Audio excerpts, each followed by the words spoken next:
아무리 좋은 회사라 하더라도 그 기업은 이제 투자하면 안 된다라는 이야기를.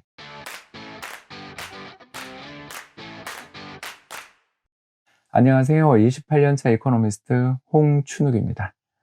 얼마 전 대기업의 사내 점심 재테크 강좌를 다녀왔는데, 거기서 받았던 재밌는 질문 중에 하나를 또 할까 하는데요. 바로 장기 투자할 종목을 고르는 눈을 갖고 싶어요, 이런 이야기를 하시더라고요. 그래서 제가 그때 그분한테 답을 드리기를, 짐 콜린스 같은 경영 컨설턴트들이 위대한 기업, 그레이트 컴퍼니라는 이름을 들면서 어떤 기업들을 칭송할 때는 아무리 좋은 회사라 하더라도 그 기업은 이제 투자하면 안 된다라는 이야기를 했던 기억이 납니다.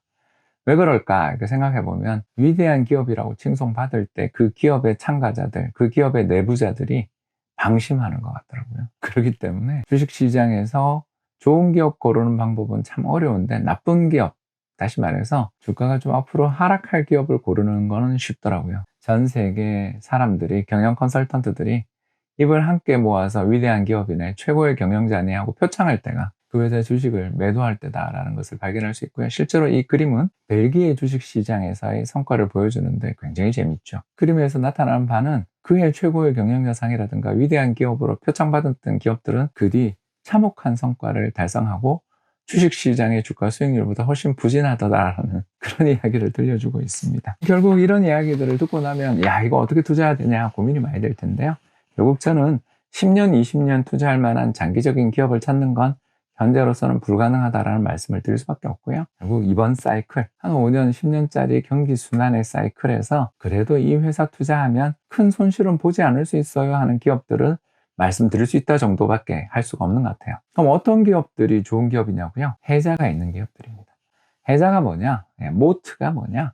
바로 적군이 쳐들어오더라도 연못이 있어서 바로 적군들이 수영을 하지 않는 한 성벽을 기어 올라올 수 없게 만들어 놓는, 다른 경쟁 기업들과 대비해서 차별화된 강점을 가진 기업들이 위대한 기업 되기 전에는 좋다. 경영 컨설턴트들이 이 회사가 최고예요 라고 전부 가서 용비어 청가를 부르기 전에는 투자할 만한 기업들이다 라고 볼 수 있죠. 첫 번째 좋은 기업들이 바로 뭐냐? 첫 번째 해자를 가진 기업들이 뭔가? 네트워크 기업입니다. 네트워크라는 게 뭐냐면요, 그 네트워크 안에, 그 사람이 만들어 놓은 판 안에 들어가면 되게 편해지는 그런 기업들이라고도 할 수 있는데, 뒤에 이야기하지만 플랫폼 기업들도 여기에 속합니다만, 네트워크라는 것은 아무튼 간에 이걸 사용하는 사람이 늘어나면 늘어날수록 좋은 회사입니다. 가장 대표적인 사례를 제가 하나만 이야기하자면, 어디 우리 기관이나 이런 데서 보면 아래 한글 파일이 올 때가 있어요. 근데 아래 한글 파일이 아시는 것처럼 잘 호환이 안 되죠. 그럴 때 제가 그분한테 전화를 걸어서 PDF 파일로 보내주세요라고 메일을 보냅니다. 그럼 바로 날아오죠. 지금 제가 이야기한 거 이해하셨을 거예요. 이런 것처럼 전 세계적인 표준 호환이 이루어져서 수많은 사람들이 이 네트워크 속에 살아가게 만들어주는 그런 기술을 가진 기업들이 바로 해자를 가지고 있는 기업이고, 이 해자를 가진 기업이 주가 폭락하면 우리는 만세를 부르며 사야 한다, 이렇게 말씀을 드릴 수가 있는 거죠. 자, 그러면 어떤 회사냐? 어도비를 지금까지 이야기한 거죠. PDF 파일의 포맷은 사실 어도비가 거의 가지고 있다고 볼 수 있고요. 여기에 동영상 편집 프로그램의 프리미어, 그리고 이미지 편집 프로그램에 있어서의 포토샵 등 세계적인 소프트웨어를 생산하고 또 가격도 세게 받는 회사가 바로 어도비가 되겠습니다. 이런 회사들은 장기적으로 투자하기에 참 좋은 회사다라고 볼 수 있겠고요. 물론 아까 말씀드린 것처럼 전 세계 경영 컨설턴트들이 이 회사 정말 최고고 앞으로 무너지지 않아라고 말하면, 그때가 아마 매도 차익 실현할 때가 아닌가.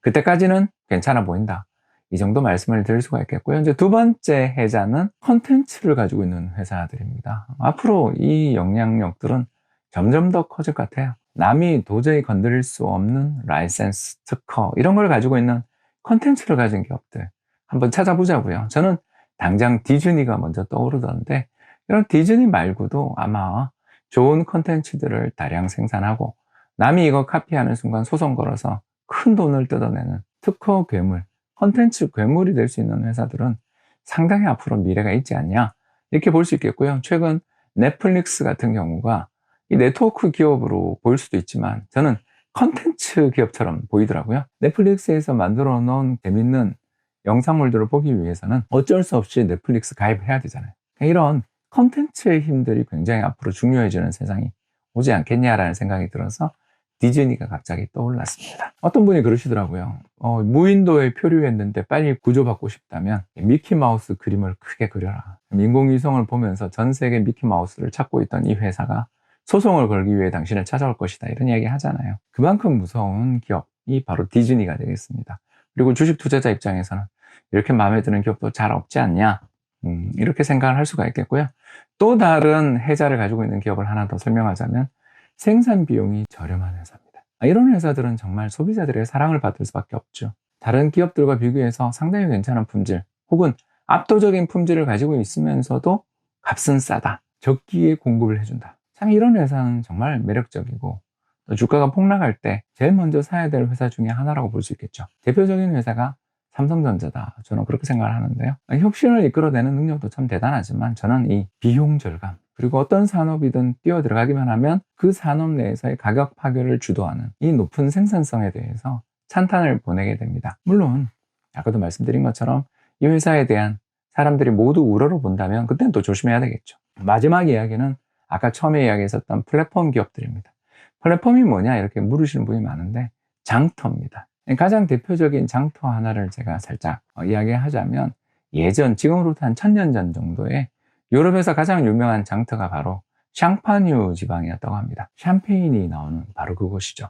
부르고뉴 지방이랑도 붙어 있는 그 지역은 예전에는 프랑스 영토도 아니고 독일의 영토도 아닌 제3지대 정도처럼 보이는, 아무튼 부르고뉴의 공작이 지배를 하고 있던 상당히 큰 지역이었대요. 근데 이 지역이 북유럽, 네덜란드라든가 영국이라든가 또는 스웨덴 쪽에서 오는 상인들이 유럽 대륙을 내려갈 때 라인강이 흐르고 있는 수계이기도 합니다. 거기를 지나가기 좋고, 또 반대로 그때 당시 유럽에서 가장 부유하고 동방과의 무역을 통해 떼돈을 벌고 있던 이탈리아 상인들이 알프스 산맥 넘어서자마자 내려서서 만나는 평지, 거기가 바로 지금 제가 이야기했던 샹파뉴 지역이었습니다. 이 지역에 있었던 공장님은 두 가지를 신경 썼대요. 첫 번째, 도적대를 퇴치했답니다. 그때는 봉건 영주의 시대니까 그 지역에 도적이 들끓을 때 강력한 군사력으로 도적을 다 채취하고, 두 번째는 분쟁이 벌어질 때 객관적인 입장에서 대응했대요.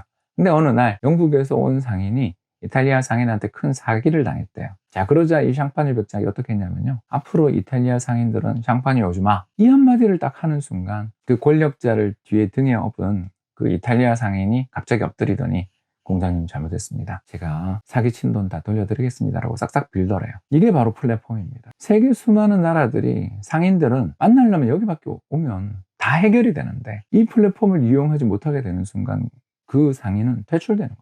더 나아가 이탈리아 주변에 있는 경쟁자들이 아우성을 칩니다. 너 때문에 장사 못하게 됐다. 아마 그 사람 그 자리에서 엎드리지 않았으면 이탈리아 돌아가는 길에 킬러를 만났을 거예요. 이게 바로 플랫폼입니다. 장터죠. 열려있는 장터. 적정한 어떤 룰을 지키고 있으며 안전이 보호되는, 그리고 신뢰할 만한, 예를 들어서 관리자가 있는 이런 곳에서 장터가 번성합니다. 이런 장터들을 만들 수 있는 회사 생각해 보니까 꽤 많아요. 아마존도 떠오르고요, 페이스북도 사실 엄청나게 장사 많이 하는 기업이고, 구글도 역시 여기에 속하는 것 같기도 하고요. 우리나라의 네이버나 카카오도 이 길을 가고 있지 않나, 저는 그런 생각을 하게 됩니다. 아무튼 이런 식으로 좌판을 잘 깔아 놓은 기업들은 상당히 괜찮은 미래가 기다리고 있다. 물론 불황에는 여기도 견디지 못해요. 그러나 그 불황에 가장 먼저 사볼 만한 기업 중에 하나가 아닌가, 이런 생각을 하게 됩니다. 지금까지 이야기했던 내용을 정리해 보자면, 경제의 순환의 미래를 예측할 방법도 없고, 언론에서 또는 잡지에서 경영 컨설턴트들이 위대한 기업이라고 이야기하는 회사들은 이렇게 투자할 적격으로 저는 보기 어렵다. 왜? 기업이 방심하더라. 그러면 이번 사이클에서 가장 투자하기 좋은 회사는 어떤 회사가 있습니까? 라고 물었을 때 바로 혜자를 가진 기업들이다. 그 혜자의 종류는 4가지. 첫 번째는 플랫폼, 두 번째는 네트워크, 세 번째는 저렴한 생산비용, 마지막은 컨텐츠를 가지고 있는, 또는 남이 넘볼 수 없는 어떤 비밀을 가진 기업들, 이런 기업들에 대해서는 한번 투자의 대상으로 고려해 볼 만하다, 이 말씀 드렸습니다. 지금까지 시청해 주셔서 대단히 감사합니다.